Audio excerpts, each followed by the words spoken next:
do fenômeno da delinquência. De start, ação e reação tendem ambas a se deslocarem no campo psíquico. O encontro de dois antagonistas em luta se dá em zonas sempre mais profundas. O choque tende a perder a sua nota de brutalidade à proporção que a vida se torne menos física e mais psíquica. O criminoso torna-se astuto para se evadir. A norma punitiva toca uma sensibilidade mais excitada que exige tratamento diverso.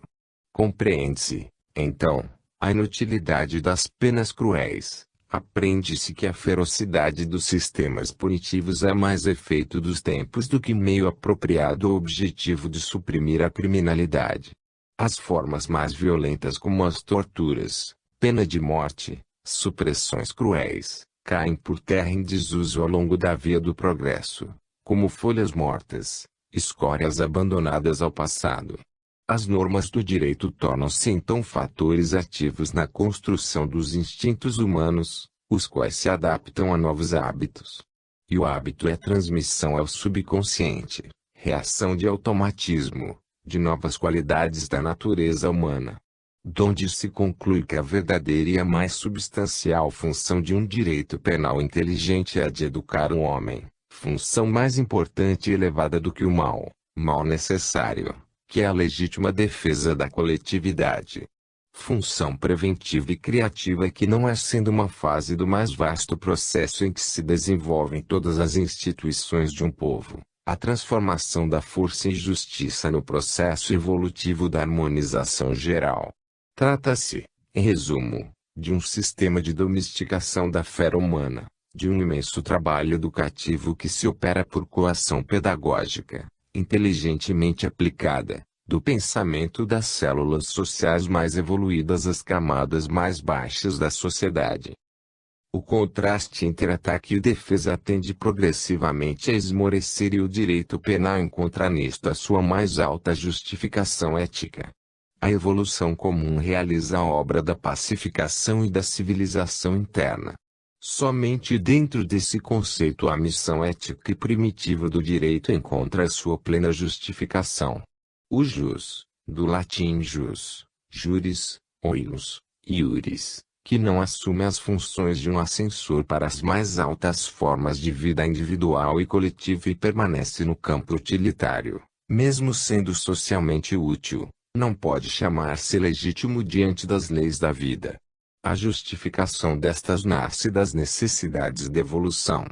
Deste modo o direito penal ascende da reação individual vingativa à função coletiva de proteção preventiva, até atingir a função universal ética e educativa. Torna-se menos reivindicatório, mais eficiente protetor de ordem e legítimo impulso evolutivo.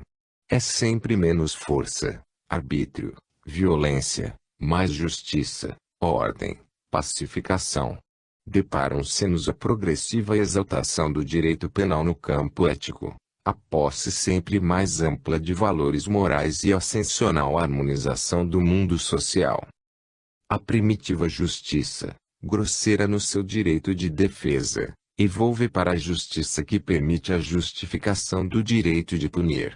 Quanto mais a balança da justiça substitui a espada da vingança, tanto mais pesa a responsabilidade moral do culpado e tanto menos a própria tutela egoística.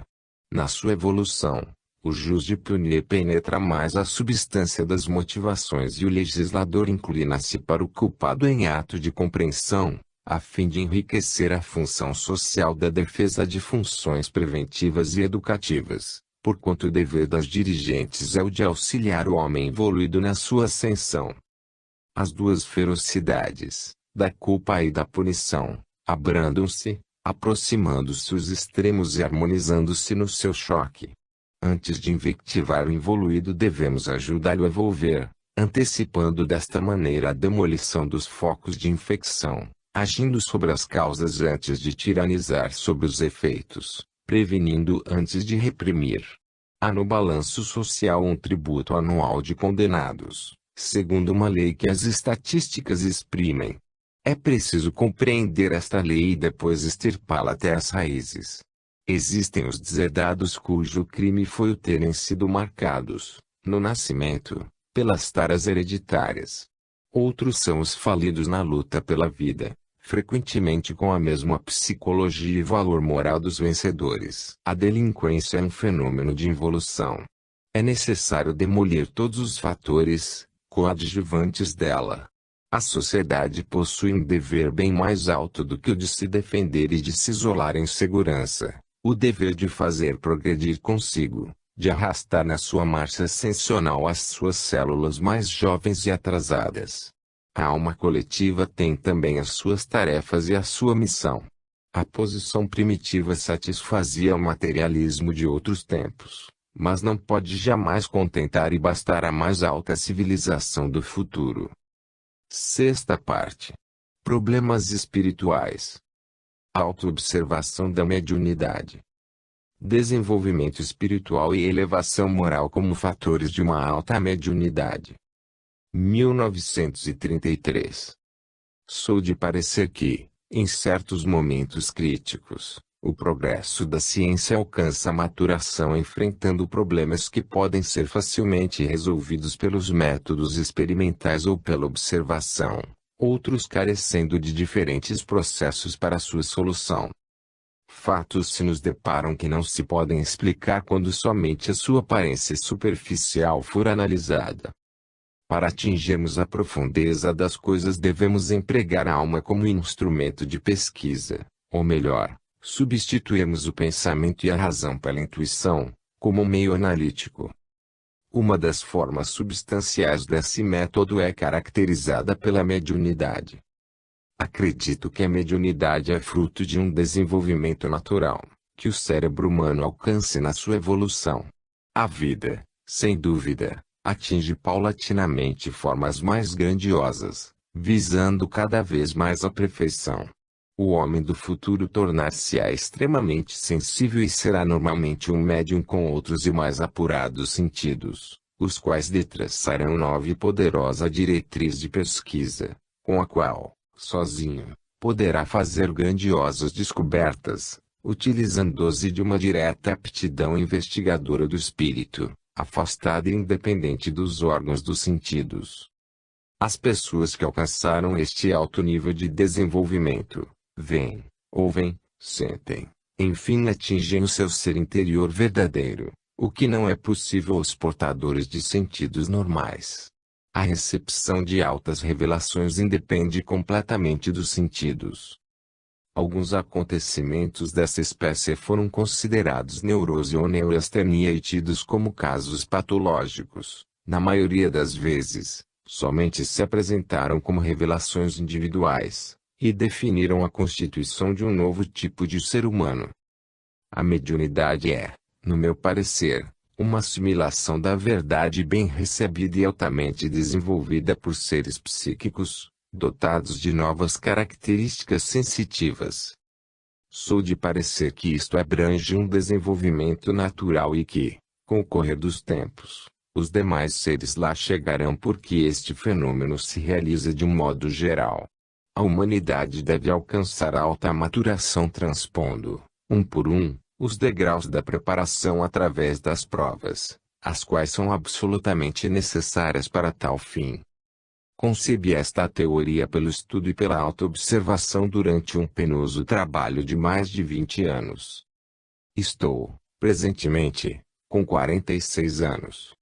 Aos 22 anos recebi meu diploma de advogado na Universidade de Roma e com insaciável sede de instrução comecei a aprofundar-me desorganizadamente em todos os ramos do conhecimento humano.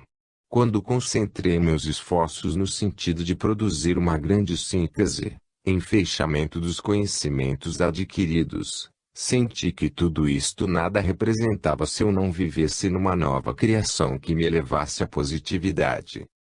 Esta nova criação deveria ser caracterizada por um desenvolvimento espiritual.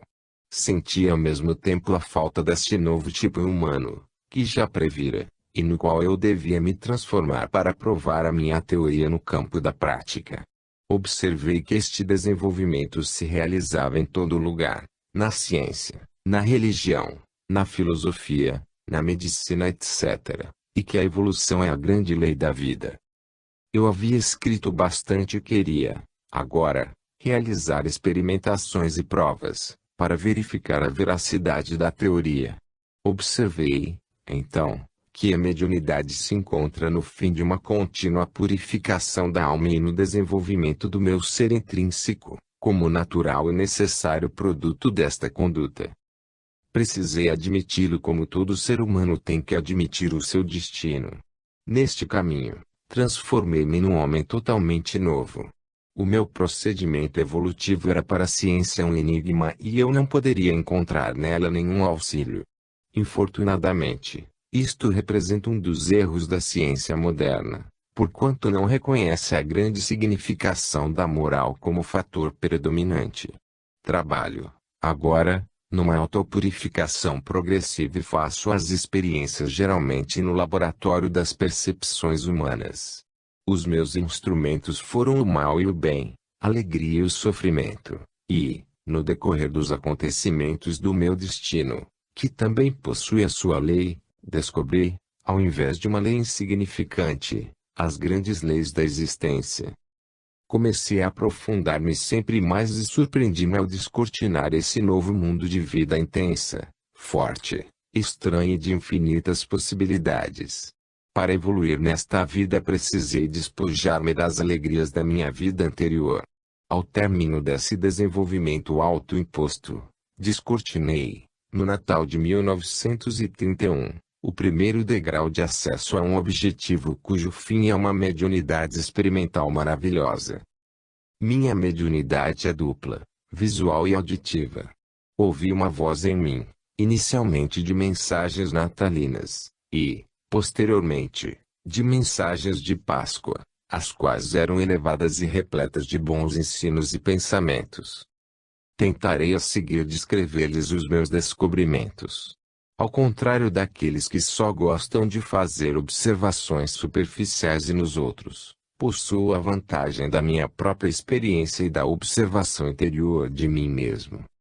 Não sou sujeito a aparições físico-mediúnicas. Senti que não as poderia suportar, pois eram demais violentas para mim. Não caio totalmente em transe. Vejo os pensamentos, geralmente abstratos, que escrevo, claramente, como vão sendo registrados. Eu os vejo como se fora numa despreocupada leitura, sem coação. Enquanto os vejo, não reconheço neles a beleza, a ordem e o sentido, nem o significado ou objetivo da mensagem visual.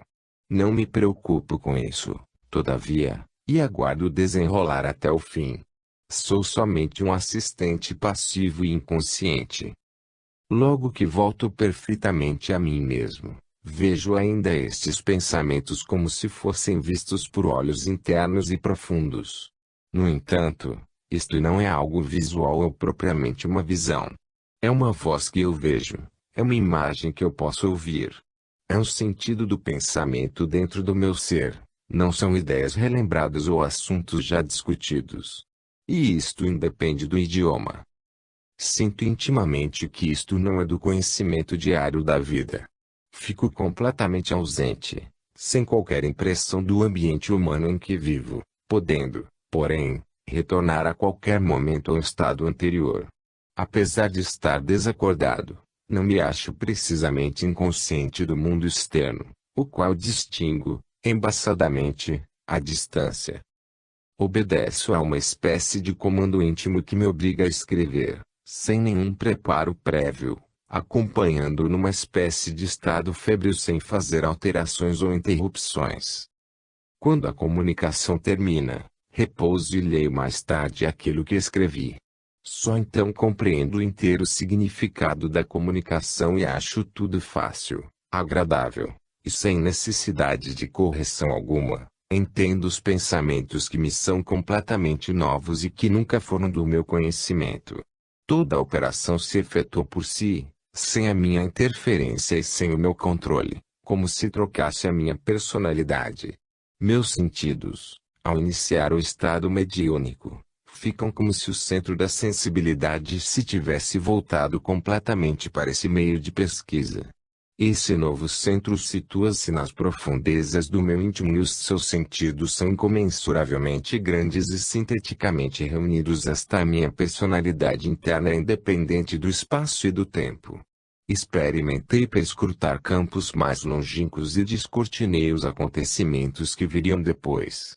Ouço essa voz, como se fora outra personalidade, que me é agradavelmente familiar, que me proporciona conselhos úteis e protege-me inúmeras vezes do perigo como se fora um amigo vivo e inseparável.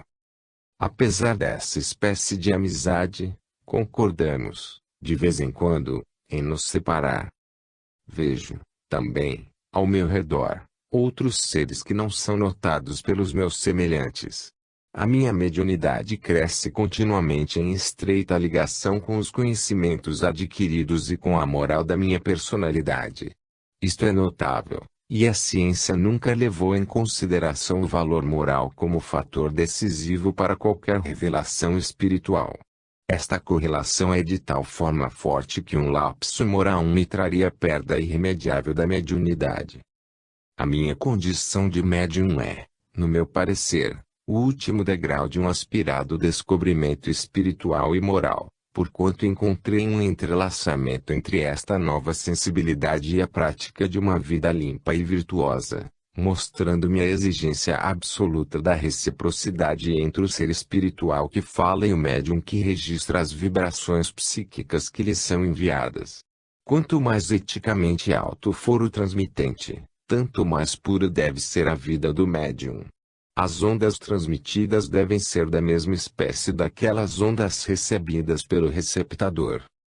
Eu, como ser humano, me preocupo, com grande paixão, em acompanhar os altos seres espirituais nos seus ideais. A minha personalidade humana compreende a entidade por intermédio da inteligência. Na abstração dos sentidos, geralmente, uma personalidade mais alta se apossa de mim e assim vejo e reconheço diretamente o ser no outro ponto de vista.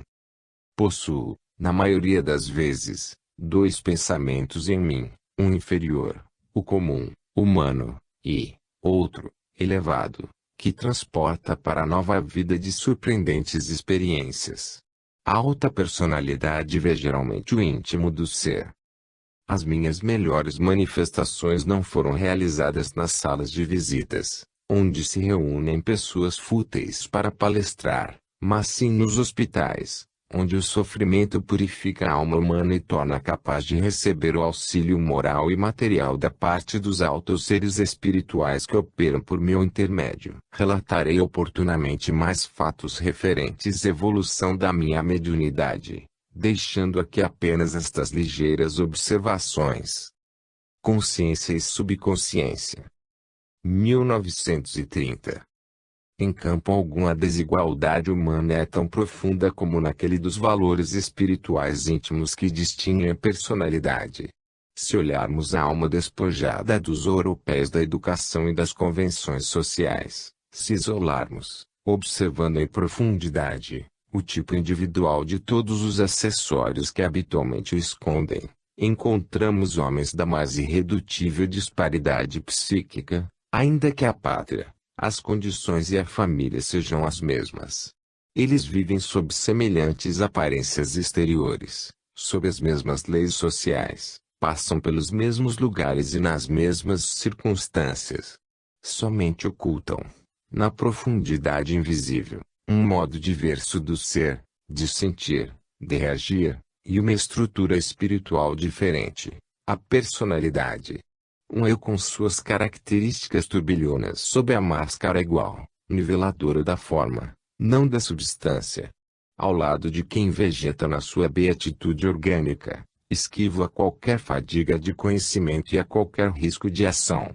Outros se agitam por um incessante tormento de criação e não podem viver sem a consciência do todo, nem sabem mover-se sem que cada ato seu seja uma nota na grande sinfonia da vida.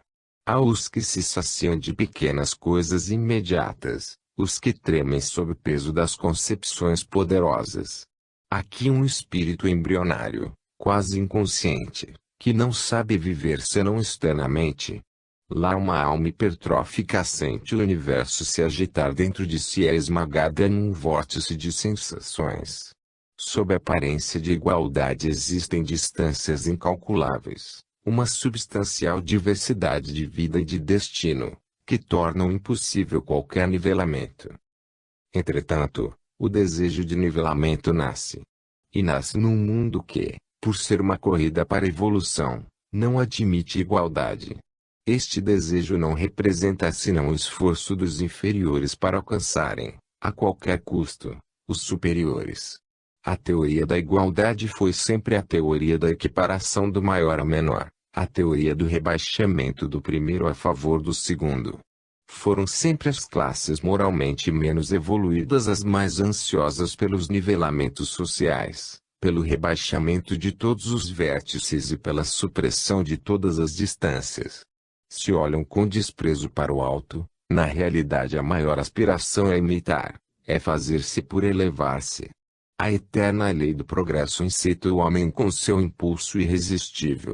A prepotente necessidade de elevação espiritual, que arrasta mesmo os mais retardados, arrebanha ainda os mais inertes porque um dia toda paralisação e toda satisfação chegam à fase de saciedade e enjoo.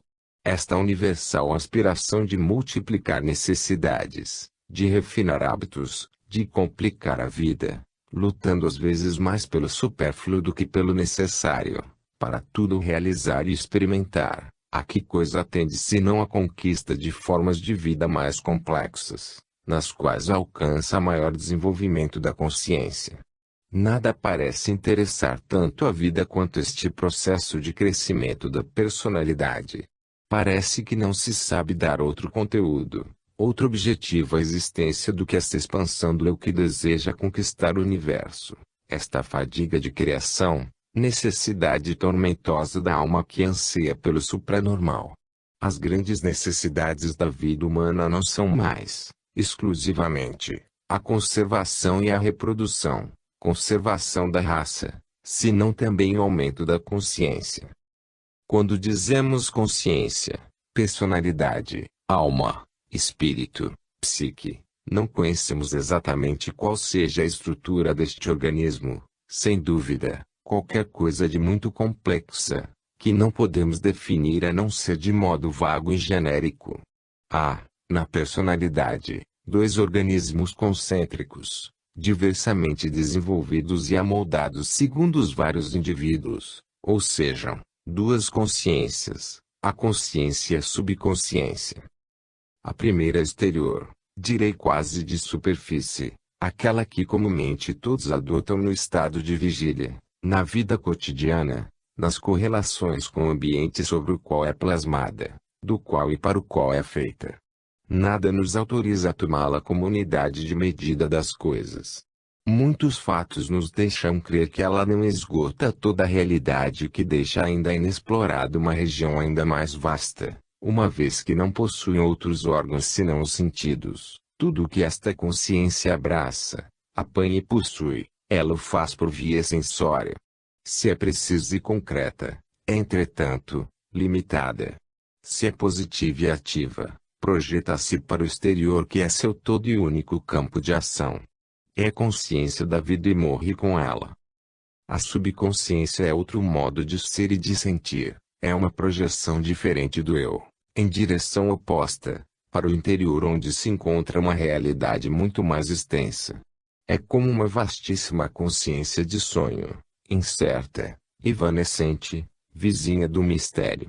É outra consciência situada no polo oposto do ser, o eu oscila entre os dois extremos, entre as duas consciências fronteiras em dois mundos limítrofes, um externo, outro interno. Duas consciências que, como o dia e a noite, a vida e a morte, são inversas e complementares e assim se equilibram como duas metades de um todo.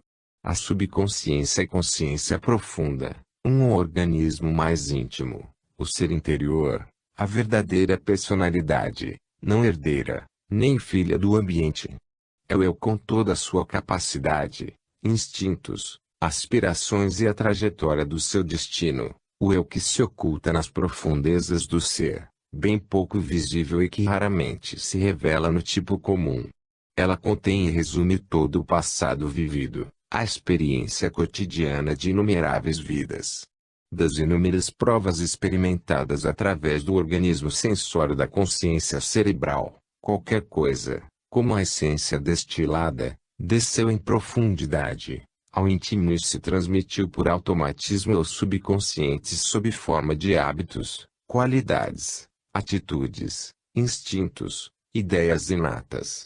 A descida das experiências da vida exterior para a consciência mais profunda, que as absorve, as assimila e as conserva eternamente, resistindo assim à transitoriedade das coisas mortais, é um fenômeno maravilhoso porque valoriza no eterno cada ato da vida, dando a tudo um significado profundo.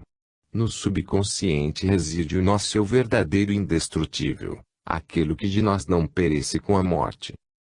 Se a função da consciência cerebral imortal é a de ser órgão externo da subconsciência mortal, um meio para esta tomar contato com o mundo da matéria, um instrumento necessário à produção e à assimilação de experiências nele adquiridas, primeira condição para o acréscimo de aquisições, a realidade mais profunda de nosso ser encontra-se no subconsciente.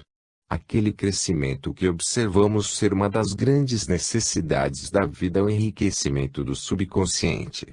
O eu eterno se veste de milhares de consciências relativas, diferentes e transitórias, que morrem em milhares de existências. O que permanece indestrutível, o que recolhe os resultados da vida, e assim avulta e se dilata ao subconsciente, somente o subconsciente. Tudo o mais é transitório, sujeito à lei do transformismo fenomênico que tudo o arrasta, deve mudar de forma tanto mais rapidamente quanto mais nos debruçamos para o exterior, do espírito para a matéria. Das células dos órgãos físicos, do sistema sensório-nervoso cerebral, até a consciência e a subconsciência, há uma progressão seriada de veículos ou corpos que se entrosam uns nos outros. O subconsciente não morre. Aquele que pode encontrar, através da meditação e da introspecção, o próprio subconsciente, reconstruindo-lhe as sensações, descobre o seu eterno e, quem sabe, as impressões de sua vida no além. Todas as vezes que das profundezas daquele mistério que se esconde no nosso íntimo aflora qualquer coisa superfície da consciência, temos indício de um mundo distante e inexplorado, de uma outra vida oculta que vivemos. Mas nem todos somos iguais. Em alguns o subconsciente é tão desenvolvido, as sensações do espírito são tão potentes, que a vida interior é evidente e já vivem na terra a vida que está além da morte, na eternidade. Outros, cujo subconsciente é apenas esboço embrionário, não encontrando dentro de si nenhuma sensação, nem traços de vida interior, negam naturalmente tudo o que não podem compreender, porque toda atividade consciente se desenvolve no mundo exterior. A sua alma rudimentar não sabe reger-se sozinha e morre, como consciência, na morte do corpo. Outros, em posição intermediária, que é de criação e de conquista, tentam sondagens neste arcano íntimo, onde cintilam clarões de luzes, revelações parciais, que alvoroçam o ser com profundas emoções. Os contatos fugazes com o invisível, reveladores do subconsciente são, às vezes, estados de sonho, ou movimentos instintivos, ou inspiração. Aquele aparece, então, com meios e funções próprias, na consciência cotidiana, exorbitando os limites da percepção anímica, tipicamente superior à normal. No subconsciente, se o sabemos sentir, gravou-se o segredo da nossa vida, traçou-se a trajetória do nosso destino, oculta-se o porquê dos nossos acontecimentos, vibra a lembrança do nosso eterno passado, permanece a sensação daquilo que fomos antes de nascer e daquilo que seremos depois da morte no subconsciente. Se o soubermos encontrar, reside o segredo da identificação de nossa individualidade eterna, a bagagem de sensações com que sobreviveremos. Conhece-te a ti mesmo. Fato estritamente pessoal, Coloque o íntimo do ser que se interroga a si mesmo, vedado aos estranhos, experiências que não se podem ensinar nem demonstrar a quem não sabe alcançadas por si mesmo. Não é fácil ser lúcido no subconsciente, saber fazer o funcionar esta consciência profunda, explorar por meio de uma sensibilidade tão diferente um mundo tão móvel e tão vasto que parece fugir ao controle de qualquer indagação, relatar a lembrança de tudo isto à consciência exterior. É por isto que se evita a utilização do subconsciente na vida prática. Não sabemos confiar-lhe um trabalho intelectual que resultaria sem fadiga e sem consumo de energia nervosa. As duas consciências, sendo inversas, eliminam-se. A subconsciência não aparece enquanto a consciência está em função. Não é fácil suprimir todas as sensações exteriores, transferir-se para outra parte do nosso ser, e saber descobrir este eu mais profundo que, em silêncio, vive em nós uma outra vida. Aquele, porém, que muito progrediu, sabendo captar o subconsciente, não viverá mais a limitada vida terrestre, mas a vida maior da eternidade desconhecerá a morte. Este é o grande prêmio, a grande conquista a que conduz o desenvolvimento espiritual. A morte não é igual para todos. Igual pode ser somente o processo de decomposição orgânica. Diante, porém, da sobrevivência, somente um subconsciente desenvolvido não perde a consciência, isto é, não se anula como sensação no após-morte. Muitos dos homens atuais, demasiado próximos da besta perdem, realmente, na morte, a sua subconsciência. Outros morrem sem perder a limpidez e a potência de vida, porque nem todos sobrevivem igualmente. O progressivo desenvolvimento da sensibilidade, a que nos conduz a evolução humana, não sendo senão uma contínua revelação do subconsciente ao consciente, um conhecimento cada vez maior das misteriosas potências íntimas da alma, equivale a uma contínua conquista da imortalidade, até que um dia o eu tudo saiba. A consciência, hoje tão limitada, dominará inteiramente o subconsciente, coincidirá com ele e aquele mundo, ainda tão incerto, das percepções anímicas, será claro e evidente. Nesse dia o homem terá vencido a morte. Por uma vida maior. 1930. É possível, mesmo nas condições de ambiente mais simples e vulgar, viver além dos terrenos restritos das pequeninas coisas que nos cercam, num mundo imensamente mais vasto. Não importa tanto a grandiosidade exterior dos acontecimentos que vivemos, quanto a profundidade com que os sentimos. Não nos detenhamos à superfície, é necessário penetrar a substância das nossas vicissitudes. Então, os fatos mais comuns da vida cotidiana, as infinitas particularidades, imperceptíveis para muitos, revelar-nos-ão a ação das grandes forças do universo, o desenvolver do nosso destino e a grande meta distante que vai além da vida numa férrea logicidade e justiça. Poderemos, desta maneira, não só transcender livremente a vida comum, mas vaguear num mundo vasto e rico de novas sensações e emoções, expandindo-nos em vida maior. Existe, além das aparências, uma realidade mais profunda nos máximos como nos mínimos fatos. Há na interpretação comum das coisas um sentido que se expande através das causas e se esconde no mistério. Nos bastidores da vida está uma realidade mais sutil, mais verdadeira, que encerra o porquê de todas as coisas. É a realidade do espírito, a verdadeira e eterna realidade da vida. Lá se movem os fios que condicionam os grandes e os pequenos acontecimentos dos povos e dos indivíduos. Lá está o porquê das nossas alegrias, triunfos, dores e derrotas. Pode-se desta maneira dar aos fatos mais simples os horizontes infinitos. Na simplicidade interior vive-se no eterno e em contato com o divino.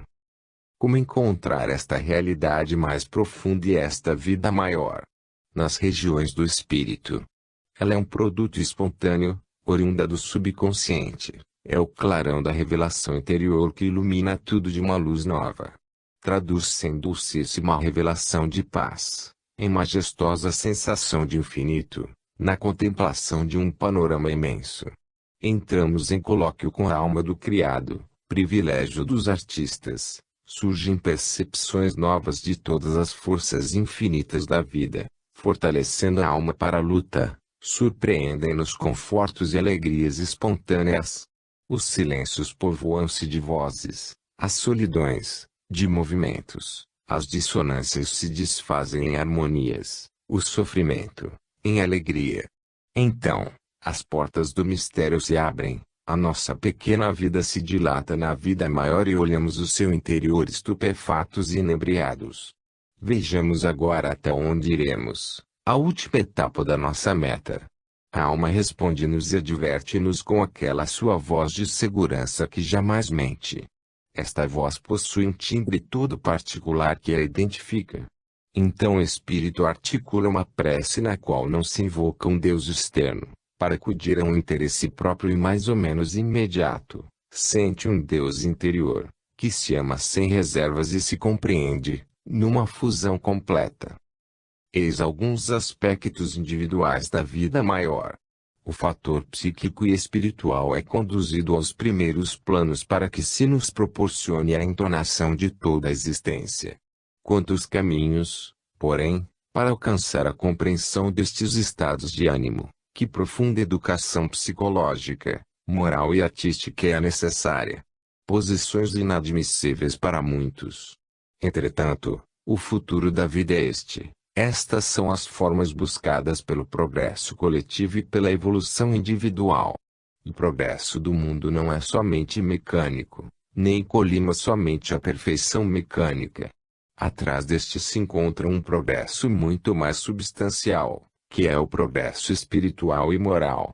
As conquistas materiais não podem deixar de reagir sobre o espírito. Quanto mais a civilização progride, mais o homem se apercebe de que além existem outros problemas. Quanto mais se apura, mais sente a urgência da solução. Quando um dia a humanidade tiver resolvido, de forma universal, o problema econômico, com o domínio das forças naturais, então se disporá a lutar seriamente em escala mais ampla pelo problema intelectual e moral que hoje é apenas um pressentimento. O futuro do mundo não é como o concebeu Wells, hipertrofia do progresso mecânico, mas a afirmação dos valores do espírito na coletividade. Hoje se luta, lutamos todos, mais do que os nossos avós. Amamo-nos. Odiamo-nos. Em qualquer circunstância, por qualquer objetivo, porém, nos abraçamos. A alma coletiva quer nascer. Sempre nos sentimos incompletos diante da necessidade de elaborarmos esta alma. Quanto mais evoluímos, mais nos sentimos sintonizados e mais procuramos no próximo o nosso completamento. Somos compelidos a incluir em nossa vida uma ração sempre maior de altruísmo, pois temos necessidade uns dos outros, se bem que o egoísmo atávico nos divida. Todos sentimos falta de alguma coisa, que pedimos. Todos possuímos qualquer coisa, que devemos dar. Esta compreensão de almas é necessária ao futuro da humanidade. Do caos odierno nascerá um verdadeiro organismo. Somente da compreensão pode nascer a coordenação e desta um funcionamento orgânico. Não se trata somente de questão de psiquismo, de intelectualidade, de saber. O que tem importância, na evolução do mundo, são os fatos interiores, dos quais depende todo o funcionamento social. Bastam poucas ideias simples, mas sentidas e vividas, em larga escala. O que importa são os sentimentos de bondade e retidão que cimentam e consolidam as correlações sociais. As formas exteriores das convenções coletivas não se equiparam aos imperativos morais. Tudo converge para o mesmo ideal. O progresso mecânico nos liberta do trabalho material e embrutecedor, a cultura nos torna mais espirituais, a finura das odiernas condições de vida sensibiliza o nosso sistema nervoso, que é a base da alma. Uma sensibilidade nova, talvez hipertrófica e mórbida na impetuosidade do seu nascimento, assenhoreia-se do mundo e revolucioná-lo-á. Assim como hoje nenhum ser humano suportaria os sistemas penais fundados na tortura, assim, um dia, não haverá interesse ou vantagem, por mais forte que seja, que obrigue a humanidade a fazer uso das guerras. Estas não desaparecerão, graças a acordos internacionais, que não modificam a mentalidade humana, mas somente em virtude da nova sensibilidade que dará ao homem civil terror por qualquer ato de violência. A ciência, por seu lado, aumentará a tal ponto o poderio de destruição que o homem será constrangido a desistir da violência, que redundará sempre em dano coletivo e total. A luta subirá, então, para o plano de problemas mais elevados, ainda hoje não pressentidos. Eis alguns aspectos coletivos da vida maior. Individual e coletivamente, todos somos construtores. O verdadeiro trabalho da vida é a preparação de um mundo maior para os nossos filhos. Preparação que é fadiga e luta. Trabalho demorado que absorve energias e exige sacrifícios, mas que dos resultados mais seguros. Somos filhos das nossas ações. Para colher é necessário semear. O problema da felicidade torna-se sempre mais complexo e é urgente prever. Se nossa sociedade se sente cheia de preocupações e tão insegura nos seus prazeres, é porque a maior parte das nossas alegrias é de origem precária, filha do egoísmo, lesa as leis do equilíbrio universal. Aquilo que começamos a fazer livremente, depois nos circunda, nos liga e nos escraviza, seja para o alto ou seja para baixo, até as últimas consequências. A vida é um caminho. Cada volta é uma prova, cada ato possui seu valor moral, cada acontecimento seu significado recôndito, como parte de um esquema maior, que se projeta na eternidade. Ninguém se encontra, sempre, neste mundo, no posto exato de maior rendimento em relação às suas qualidades. A maior parte das energias se desperdiça nos atritos da luta. Razão pela qual o que interessa não é a utilização imediata da capacidade adquirida, mas a criação e aquisição de novas qualidades, através de novas experiências. Se olharmos mais profundamente, encontrar-nos-emos no melhor posto, no de melhor rendimento diante do futuro. A verdadeira construção não está mais no efêmero triunfo dos resultados exteriores, senão em nossa alma, como qualidade adquirida e como produto eterno. Esta é a vida maior. Ela não significa a obtenção de vantagens, de prazeres, possui limites e fins mais vastos. Contém um programa de criação espiritual, estende-se na eternidade, conquista, além do átimo evanescente fugídio, a realidade imperecível. Luta e agita-se por uma única finalidade, a realização de um ideal. A reconstrução do túmulo de São Francisco. Um grande erro psicológico. 1930. Revi hoje a nova cripta do túmulo de São Francisco. O olhar espiritual, habituado a localizá-lo naquele ambiente onde o mundo viu durante 100 anos, ficou surpreso e desorientado. Não se trata de discutir aqui as linhas arquitetônicas, as proporções, o estilo, as cores ou coisas semelhantes. Sob o ponto de vista artístico e segundo os conceitos atualmente em voga, não se teria, talvez, podido desejar nada de melhor. Harmonizou-se o estilo da cripta sagrada com o de todo o imenso edifício das duas igrejas. A sinfonia arquitetônica dos três templos, sobrepostos como três vozes presas no hino da rocha emergente para o céu, é magnífica. O simplismo oitocentista, com a sua ingenuidade artística de querer inserir o estilo clássico no coração de uma basílica trecentista, é uma dissonância que fere a nossa mais refinada sensibilidade estética. Tudo isto é indubitavelmente verdadeiro. Embora eu me sentisse otimamente predisposto, não obstante a recordação do traçado da igreja, já observado com satisfação outras vezes, provei uma desilusão diante da realidade da cripta refeita. Por quê? Uma primeira sensação, digamos de óptica exterior, de vastidão e de solidão nasce das razões seguintes. A cripta é maior, o que diminui a importância da coluna central onde está o túmulo, reduzindo-lhe a imponência. As paredes, diferentes das antigas, agora se aproximam pela cor escura e pelo material de construção, pedra, da cor e do material da coluna central, de que resulta menor realce ao túmulo.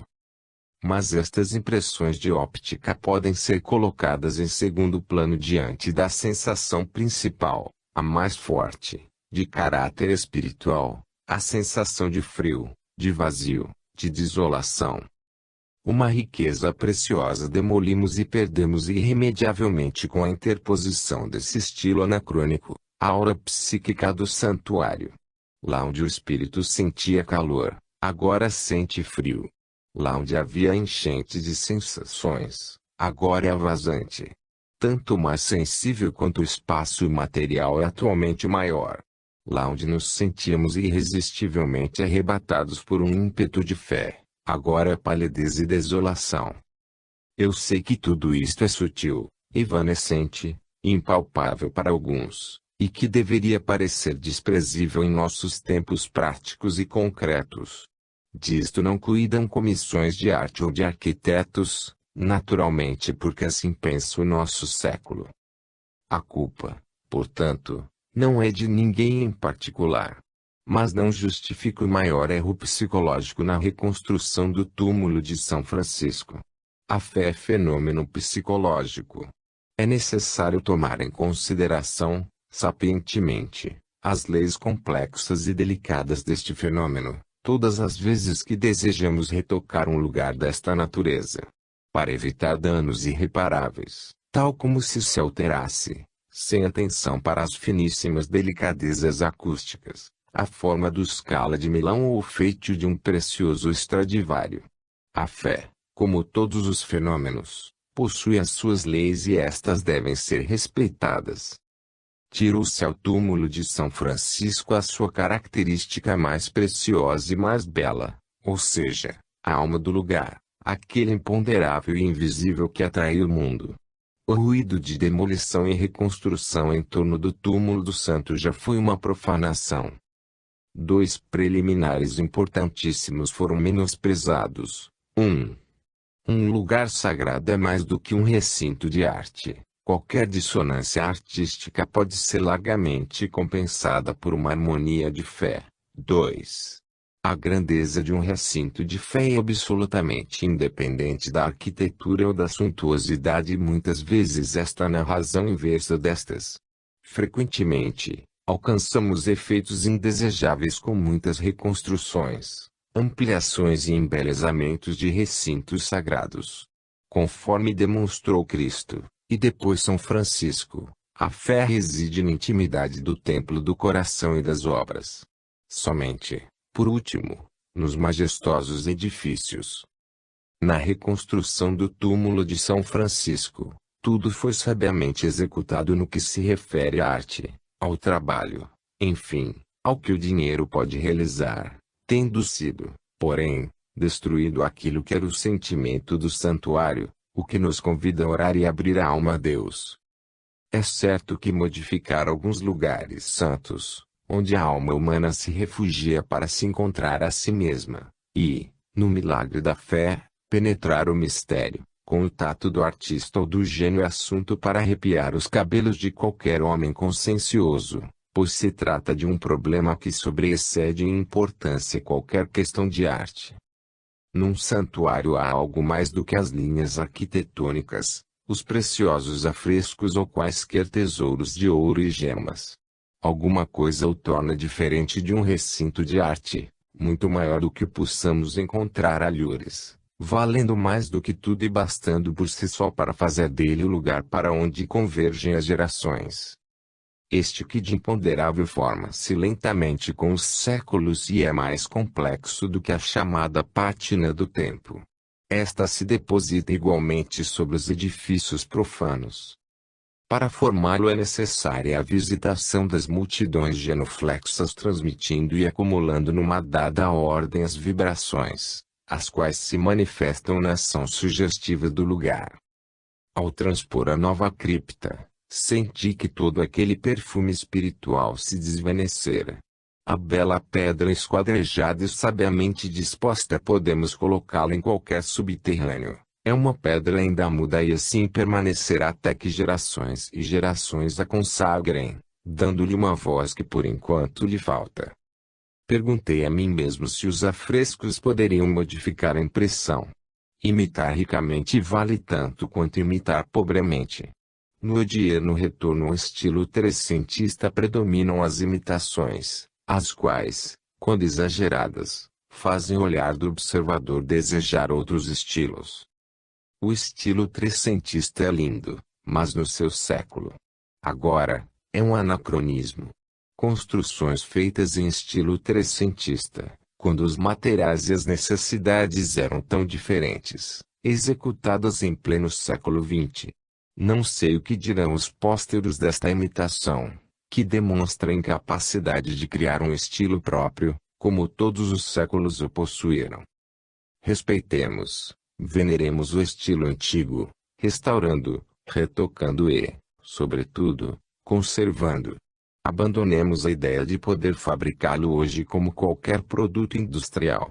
Se certas pinturas e arquiteturas nos atraem hoje é devido à maravilha do tempo que as dignifica.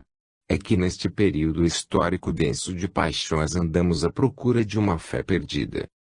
Agradam-nos por certas linhas, que pareceriam ingênuas e primitivas, se executadas hoje.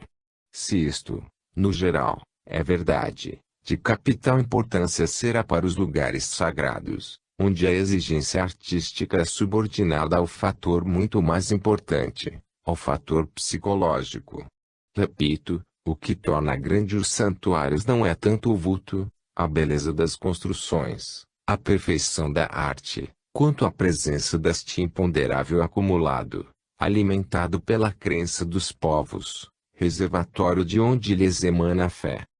Este imponderável será inconsciente e irremediavelmente prejudicado, ainda quando obedeçamos às melhores intenções e aos critérios artísticos mais perfeitos. Os ideais franciscanos diante da psicologia moderna. 1927. Seja-nos permitido falar de São Francisco, não como fenômeno histórico ou religioso, mas unicamente do Santo de Assis como fenômeno espiritual, como fato psicológico daquilo que não é lenda, erudição, culto, mas drama da alma, a tremenda realidade interior, realidade que transcende os limites do ambiente histórico no qual se manifestou. Realidade sempre presente, atual e vital, o fenômeno que supera o tempo e situa-se na eternidade. Pode-se chegar a São Francisco utilizando-se, além dos meios usuais da análise histórica e do sentimento coletivo da religião, a via inusitada da intuição pessoal. São Francisco não é, de fato, filho exclusivo de seu século, mas de todos os tempos. Vive também hoje, entre nós, sem anacronismo. Se o desejamos entender, não como pessoa, mas como conceito, sentiremos que ele é permanente, atua em nosso meio como força social cuja função histórica é não se exaure jamais. Existem, na intercadência das perecíveis formas relativas, postulados eternos e absolutos, que superam a morte e nunca se esgotam completamente. Há movimentos psicológicos, individuais ou coletivos, que volvem em ciclos como se fossem fases da vida coletiva, como se possuíssem um significado biológico, como se fizessem parte integrante do movimento harmonioso e equilibrado das leis evolutivas da grande vida da humanidade. São Francisco, assim considerado, é um fenômeno atual que se acha sob as nossas vistas e que podemos observar diretamente. A semelhança de Cristo, é um conceito que jamais morre. Não morre nunca porque o ideal faz parte integrante da vida humana, que tende, através dos séculos, a fazer-se cada vez mais espiritual. Se o materialismo floriu e a civilização mecânica frutificou, não saciaram a nossa alma que, cheia de fome e de nostalgia, esmola entre as velhas muralhas o perfume de uma fé que parece perdida para sempre. A humanidade tem fome de ideais e está presa pela preocupação econômica e mecânica. Não é lícito, nem mesmo por inconsciência, esquecer que as leis da vida procuram um equilíbrio e que qualquer abuso é logo corrigido com uma reação. O premente mistério da vida ensinou ainda uma vez que a alma individual e coletiva, para viver, tem necessidade destas inelutáveis aspirações sem as quais elas não se governam, não caminham e não podem enfrentar confiantes o problema do futuro. A riqueza e a vertiginosa atividade dos nossos tempos dissimulam uma dolorosa miséria interior, uma espécie de impotência espiritual para a elevação moral. Afogam-se todos num imenso pantano de materialismo, onde jazem mortas as grandes alegrias da alma. O nosso progresso é aleijado, é hipertrofia econômica e mecânica, que não compensa a atrofia espiritual, o grande mal dos nossos tempos.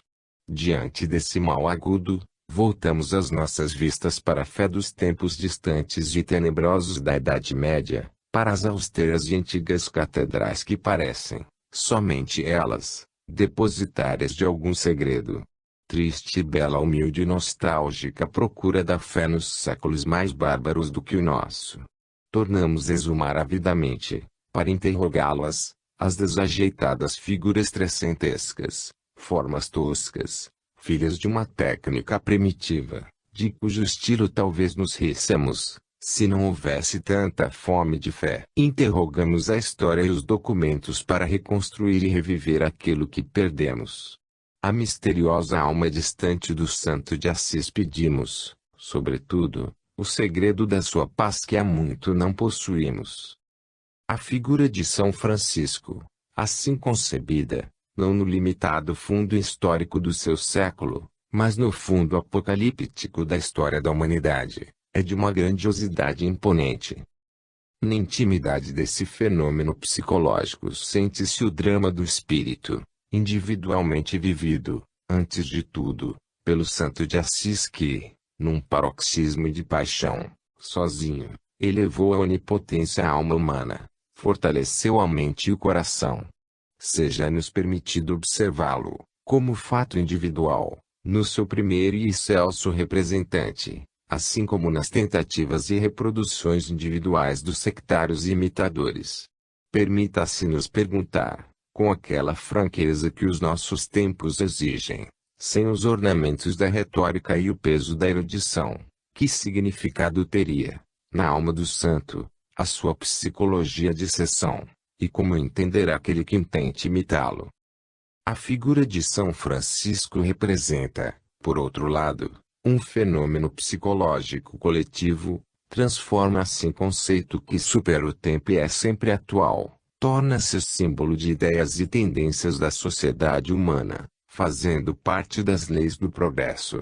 Em suma, uma força biológica evolutiva na história da humanidade.